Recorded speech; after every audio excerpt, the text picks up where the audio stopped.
Located in the vast Judean desert, Masada is considered one of Israel's most impressive archaeological wonders. Perched on a mountaintop overlooking the Dead Sea, the history of the ancient fortress is as epic as the miles of desert sand surrounding it.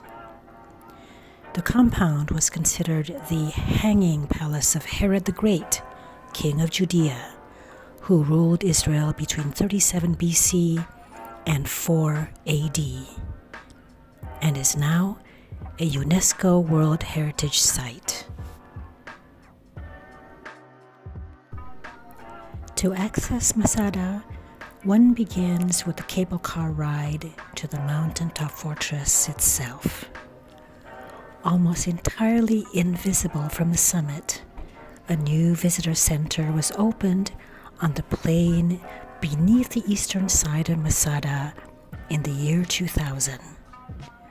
Providing all the anticipated facilities, the center was designed to accommodate the 1.25 million visitors per year. The cable car, originally installed in the 1970s, was replaced by a new, less intrusive, and heavily used system to connect the visitor center with the summit.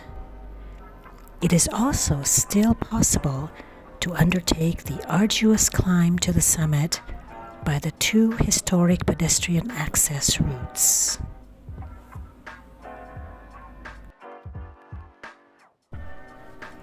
Where is Masada?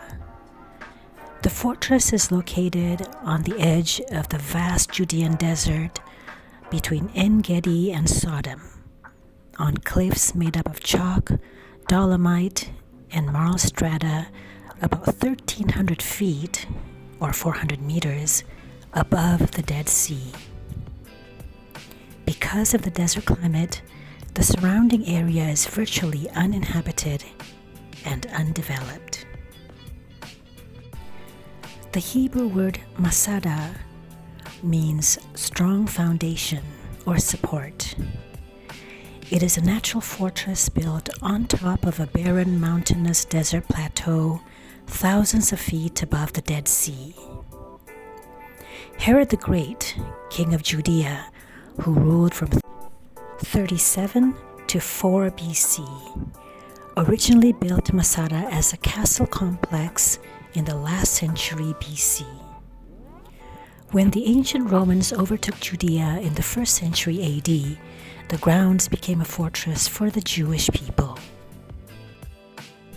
History. Josephus Flavius, the commander of Galilee during the Great Revolt in the 1st century AD, chronicled the known history of Masada. Future excavation of the site has largely corroborated his accounts. According to Flavius, the first fort at Masada was built by Jonathan the high priest, thought to be Hasmonean King Alexander Janice's, who ruled from 103 BC to 76 BC. Recognizing the defensive advantages of Masada, Herod built his complex there as a winter escape and haven from enemies, complete with castle, storerooms, cisterns, and a foreboding wall. After Herod's death and the annexation of Judea, the Romans built a garrison at Masada. When the Great Revolt of the Jews against the Romans broke out in 66 AD, a group of Jewish people known as the Sicarii took over the Masada complex. Siege of Masada.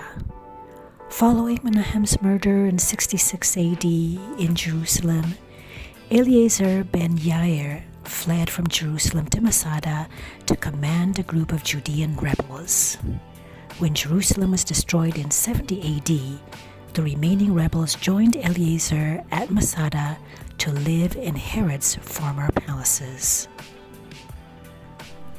With Jerusalem in ruins, the Romans turned their attention to taking down Masada, the last community in Judea with 960 rebels, including many women and children.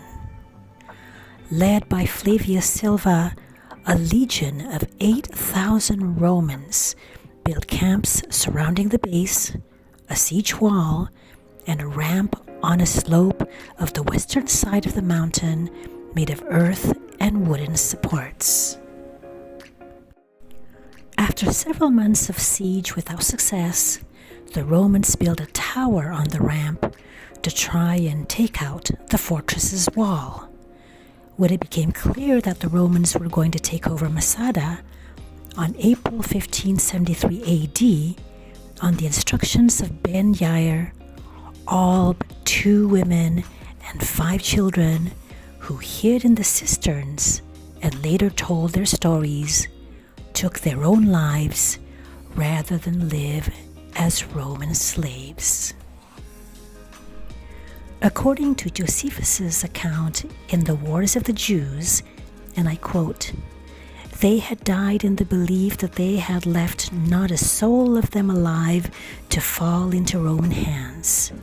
The Romans advanced to the assault, seeing none of the enemy, but on all sides the awful solitude, and flames within, and silence. They were at all loss to conjecture what had happened here, encountering the mass of slain. Instead of exulting as over enemies, they admired the nobility of their resolve." For several centuries, Masada remained uninhabited. During the Byzantine period in the 5th century AD, a group of monks known as the Laura took of the Masada and built a hermetic monastery. 2 centuries later, as Islam took hold of the region, the site was again abandoned. Modern-day excavations. For nearly 13 centuries, the area remained uninhabited until, in 1828, scholars rediscovered Masada. In the following years, researchers climbed the mountain and mapped it. In 1953, the Israeli archaeologist Shmaria Gutman excavated Masada. Other researchers continued to excavate the site in the 1950s and 1960s. Further excavations in the 80s and 90s uncovered more structures. Masada National Park. In 1966, the site was declared a national park by the Israel Nature and Parks Authority, with a cable car scaling the mountain built in 1977. Masada has long been a favorite pilgrimage site for Jewish youth groups. Today, visitors can reach the fortress from 2 entrances on the eastern and western sides. Most tourists visit the eastern entrance, an 18-acre site where most of the archaeological ruins are found. Opulent and remarkably well-preserved architectural remains in the park include a storerooms complex of 29 rooms that held the food and weapons that sustained Masada's inhabitants, a tall palace on the northern edge built by Herod with several rooms, a central hall, and a semicircular terrace with a stunning view of the desert valley and the Dead Sea below, which hangs on the edge of 3 rock terraces. A western palace with several rooms surrounding a courtyard with a water cistern. Dwellings from the Great Revolt. Roman bathhouses with fresco-adorned walls and an immersion pool, as well as a larger public immersion pool and a swimming pool built by Herod.